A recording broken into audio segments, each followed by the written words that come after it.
আসসালামু আলাইকুম এভরিওয়ান। ঈদের আর বেশি দিন নেই, বাচ্চাদেরকে নিয়ে শপিংয়ে আসলাম। আসলে বাসার যেহেতু মিস্ত্রি লেগেছে, বাসাতে মিস্ত্রির কাজের চাপের জন্য শপিংটা ঠিকভাবে করতে পারছি না। তো বাচ্চাদের জন্য তো কেনাকাটা না করলেই না। আর মেয়ে এখন একটু বড় হয়েছে, একটু চুজি হয়েছে, মানে নিজে পছন্দ করে ড্রেস কিনতে খুব শখ ওর। তো ওকে নিয়েই গেছিলাম। তো এখন যেহেতু আমাদের বাসার পাশে অনেকগুলো শোরুম, আমাদেরকে দূরে কোথাও যেতে হয় না।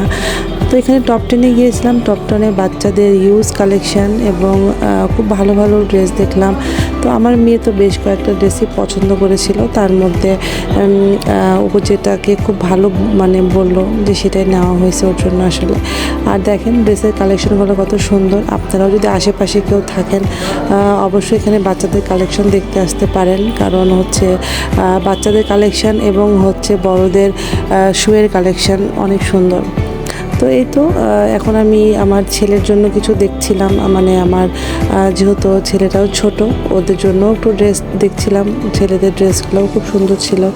আসলে কেনাকাটা করাটা আমাদের মেয়েদের জন্য অনেক বড় মানে একটা আনন্দের জায়গা। আর এই যে এনাকে নিয়ে আসছি, ইনি তো মোবাইলেই ব্যস্ত, মানে আমাদেরকে মানে আমরা যা মন চাচ্ছি তাই করতেছি, তাই কিনছি, ওনার কোনো মাথা ব্যথা নেই।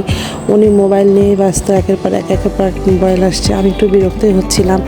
তো ও বলতেছিল তোমরা নিজের মতন করে পছন্দ করো, আমি একটু কাজটা সেরে দিই মোবাইলে। আসলে ছেলেদেরকে বাইরে নিয়ে যাওয়া মানে এই একটা বড় একটা ঝামেলা। ওরা মানে সব জায়গাতেই ব্যস্ত থাকে আর কি। তো যাই হোক, আলহামদুলিল্লাহ খুব ভালোভাবে কেনাকাটা হলো।